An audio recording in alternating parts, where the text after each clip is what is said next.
निसिमा हालामखौ सानै मानसिया दिनै जों निसिमा हालामखौ डेभेलपमेन्टनि बेलायाव लदर खालामदों। जाय जयन्त बसुमतारीखौ बिथांमोना दिखांना हरदोंमोन एमपि, नाथाय बिथाङा दिनै बर' हारिनि फंसे खोथा बुंनो हादोंना? UPPL सरकार, दिनै UPPL सरकार थानायावबो दिनै बर' जातिनि थाखाय बिथांमोना दिनै पार्लामेन्टआव खुगा सिनो हायिखौ जोङो नुनो मोन्दों। बे जयन्त बसुमतारीखौ हरनानै जोंहा बर' जातिया मोनसे खैफोदाव गोलैबाय होननानै बिथांमोना गावसोरनो अनुताप खालामदों। आरो बिटिआर हालामनि रायजो राजाफोरनिसिम आंनि गाहाम अनसायनायखौ बावहरग्रोनाय थाबाय। दिनैहाय जोङो फैगौ बिसायख'थिखौ उफ्रा बिसायख'थिखौ लोब्बा लाखिनानै जोङो हरखाबै नैबे प्रेस मिटखौ जोङो लिंनाय जादों। दा आङो बेखौनो लोब्बा लाखिनानै फैगौ बिसायख'थिखौ लोब्बा लाखिनानै आङो फंनैसो माने आं बुंनो सानदों।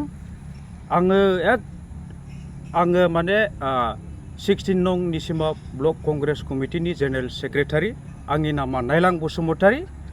दा आङो फंनैसो जे आङो निसिमा हालामनि जानानै आरो बे हालामनिनो सासे दिनै UPPL दोलोनिफ्राय निर्मल, जोंनि मानगोनां निर्मल कुमार ब्रह्म बिथांखौ केन्डिडेट महरै सायख'बाय।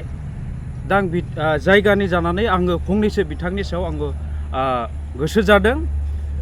बिथांनि पलिटिकेल मोनसे लेन्डस्केपखौ एनालाइजेसन खालामनानै नायोब्ला जों मोनथिनो हायो एबा आं मोनथिगौ, एकदम आङो साहा जोबथानाय बागमारा जायगानिफ्राय आङो बे जायगायावनो थानानै आङो माने देरदों आरो नुबोदों दि बिथाङा माने माबायदि माने जौगाथायनि थाखाय डेभेलपमेन्टनि खामानि मावदों बेखौ बुंनो सानदों। बुंनो थाङोब्ला जोंनि निसिमा हालामखौ सानै मानसिया दिनै जों निसिमा हालामखौ डेभेलपमेन्टनि बेलायाव लदर खालामदों आरो जौगाथायनि बेलायाव होन आरो बेजों लोगोसे साख्रि बाख्रिनि बेलायावनो होन ना, बिथांमोना मानगोनां जेम्स आरो जोङो निर्मल कुमार बिथांमोन सानैनि थाखायनो जोंनि निसिमा हालामा लदर जानानै फैदों। दा जोंनि रायजो राजाफ्राथ' बिथांमोनखौ एकदमबारे माने बयनिख्रुइबो साबसिन हामसिन केन्डिडेटखौ मोनबाय होननानैहाय जोङो मा होननानै बुंदों, जोङो सायख'दों आरो जौगासार खालामहरदों। नाथाय बिथांमोना दिनैहाय मालाबाबो जौगाथायनि खामानि मावनायखौ नुनो मोनाखै। दा बिथांमोनखौ दिनैहाय जोङो जोंनि हालामाव आरो नैबे जोंनि हालामाव मा होननानै बुंदों बेखौ केन्डिडेट हिसाबै मोननाया बहुद माने जोंनि थाखाय दुर्भाग्यजनक। खारन जों मोनथिबाय बिथाङा मालाबाबो डेभेलपमेन्टनि खामानिखौ मावनो हाया, जों बेखौ नुबोबाय। आरो आङो बुंनो सानदों जे बिथाङा UPPL आव थानानै मा खामानि मावहैनो ना।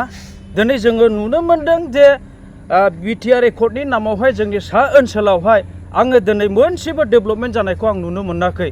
बुंनो थाङोब्ला आङो जायगानि बागमारा ओनसोलनि आङो जे बे हाइ स्कुला दिनैसिम बियो प्रभिन्सियेलाइज जानानैहाय माने थाङाखै। आरो बेजों लोगोसे आं नुनो मोनबावदों जोंनि सा ओनसोल बागमारानिफ्राय दिनैसिम बिटिआर एकर्डनि नामावहाय मा होननानै बुंदों, सासेबो मानसिया दिनैहाय मा होननानै बुंदों माने साख्रिखौ मोननो हायाखै। 0% साख्रिनि बेलायाव, प्रभिन्सियेलाइजनि बेलायावबो।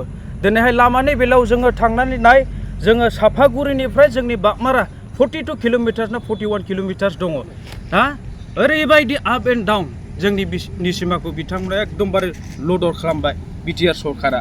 आरो बेजों लोगोसे जों नुनो मोनबावदों दे बुंनो थाङोब्ला ओरैहाय जोंनि ओरै BPF नि आमोलावहाय जोंनि दिनै सायख'जानायखौ मोननो हादों BPF दोलोनिफ्राय।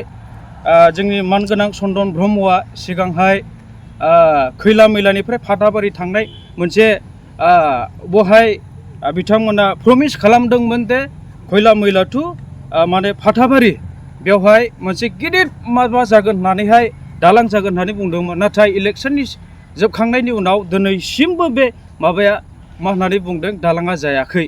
आरो दुर्भाग्यजनक दिनै बिटिआर गभर्नमेन्टआ जोंनि मा होननानै बुंदों सा ओनसोलावहाय दालां बानायनो होनना बालानि ब्रिज बानायनो होनना बेसेबां थांखो नाथाय रायजो राजाफोरखौ थांगोल' नाथाय मालाबाबो माने दिनै मावफुंनायखौ जोङो नुनो मोनाखै। नाथाय बेबायदि सरखारखौ दिनैहाय जों माबोरै फोथायनो हानो?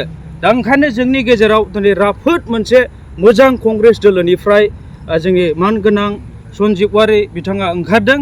बेनिखायनो जोंनि रायजो राजाफ्रा बिथांखौहाय हालो दोलो फैनानैहाय बिथांखौ सापर्ट खालामनांगौ।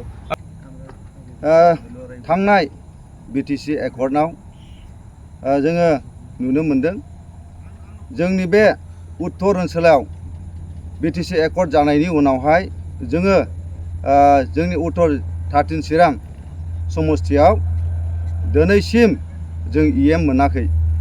बेनिखायनो EM होआखै, दिनैसिम जोंनो EM होआखै। दिनै EM होयैनि थाखाय दिनै BTC आवबो होआखै। दिनैहाय आरोबाव UPPL नि समावबो EM गैया, BPF नि समावबो EM गैया। दिनै जोंनि 13 चिरां समस्तिखौ दिनै मोननै दोलोनि पार्टिफ्रा नेताफोरा पेरालाइज खालामना थादों जोङो नुनो मोनदों। दिनै जोङो नायोब्ला जोङो मोननो हायो आरो नुनो हायो दिनैहाय UPPL सरखार। दिनै UPPL सरखार थानायावबो दिनै बर' जातिनि थाखाय बिथांमोना दिनै पार्लामेन्टआव खुगा सिनो हायैखौ जोङो नुनो मोनदों। दिनै गावसोरनो अनुताप खालामदों। जाय जयन्त बसुमतारीखौ बिथांमोना दिखांना हरदोंमोन MP, नाथाय बिथाङा दिनै बर' हारिनि फंसे खोथा बुंनो हादोंना? रायजोफ्रा दिनै नुदों मिडियानि गेजेरजों। माबा बर' जातिनि थाखाय उन्नतिनि थाखाय एकर्डनि थाखाय माबा खुगा सिनो हादों नामा बिथांमोना? दिनै गावसोरनो दिनैहाय बिथां जयन्त बसुमतारीखौ हरनायनि थाखाय अनुताप खालामदों। जोंना बे जयन्त बसुमतारीखौ हरनानै जोंहा बर' जातिया मोनसे खैफोदाव गोलैबाय होननानै बिथांमोना गावसोरनो अनुताप खालामदों। दिनै आरो इडुकेसननि बेलायाव नायोब्ला जोङो नुनो मोनो दिनै इडुकेसन होनोब्ला जोङो सोलोंथाइ दिनै बर'नि जे जायगाफोराव जोङो प्रभिन्सियेलाइज स्कुल खालामनांगौमोन। दिनै पलिटिक्सआव ओंखारनानै दिनै गोबां स्कुलानो थैनो हमबाय, दिनै गैला। दा बेबो मोनसे गोबां प्रब्लेम। दिनै इडुकेसनाव जों बेकस्लाइड जागासिनो दं। दिनै गासैबो स्कुला LP स्कुलफ्रा थैनो हमगासिनो दं। दिनै प्राइभेट स्कुलावसो गावनि गथ'फोरखौ सोगासिनो दं। दिनै बै समाव मा जागोन? जोंनि स्कुलफ्रा दिनै थैलांगासिनो दङ। दिनैहाय आरोबाव जोङो नुनो मोनबावदों दे दिनैहाय थांनाय मैया दाखालिसो आङो निउसाव नुदों, फेरेंगा सारा बुंदों दा कंग्रेसआ खुनु बहाय प्रभाब गोलैया, फेक्टर नङा होननानै। जुदि फेक्टर नङाब्ला नोंथाङा मा गिखो? कंग्रेसआ फेक्टर नङाब्ला बिथाङा मा गिखो? दिनैहाय आरो जोङोथ' नुगासिनो दङ बिथाङा बे गावनि समस्तियावनो देरहागोन ना देरहाया। आरो जों खोनागासिनो दं बिथाङा गावनि समस्तियावनो एबार नेक्स्टआव भट गेलेया होननानै। अब्ला नोंथां एथ' प्रभाबशालि नेताया दिनै मानो गावनि समस्तियावनो गाव गिखो? नंगौना नङा? गावनि समस्तियावनो गाव गिनानै दङ गेलेया होननानै। दा जों बेफोरखौ नुदों। दिनै बिथांमोना फैलार जादों। दिनै BJPनि जोंनि मामाजों बिथांमोना आथिङाव खाख्रबजानानै बिथांमोना जखलाबो हायाखिसै बिथांमोना। आरो थिग बेबायदिनो हाग्रामायाबो बिथाङाबो दिनै BJPजों आथिं फारनैयावबो खाजाबाय, खुगायावबो नारथा सुथा जानानै बिथांमोना खुगा सिनो हायै जादों आरोखि। बेनिखायनो रायजो राजाफोर एसे सिन्था खालामनाया गाहाम। दिनै भटखौ सोनो होयोब्ला गाहाम जागोन। बिथाङा दिनैहाय जोङो नुनो मोनदों दिनै BPFआवबो 7 मानसियासो सालायनानै दं। बिथांमोननि पकेटआ भर्ति। आरो जोङो UPPLआवबो नुदों बिथांमोना 7 सामाजोंनो बेबायदिनो पकेट गरम खालामगासिनो दं। दिनै आरो जोङो नायोब्ला नुयो दा बिथांमोना दिनैहाय गोबां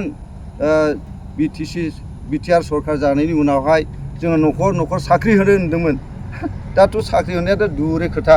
सोरबा दा थाङोब्ला अन्थाइसो खुबैजाहोसिगोनदां बिथांमोनजोंहाय। रायजो राजाफोरजों अन्थाइसो खुबैजायो। बबेहाय न'खर न'खर साख्रि होनो? दा न'खर साख्रि होनो 10 फैसाबो बिथांमोना होनो हायाखै दिनैहाय। दा बेनिखायनो रायजो राजाफ्रा एसे सिन्था खालामनांगौ दे सोरनो होयोब्ला जों भटखौ गाहाम जागोन।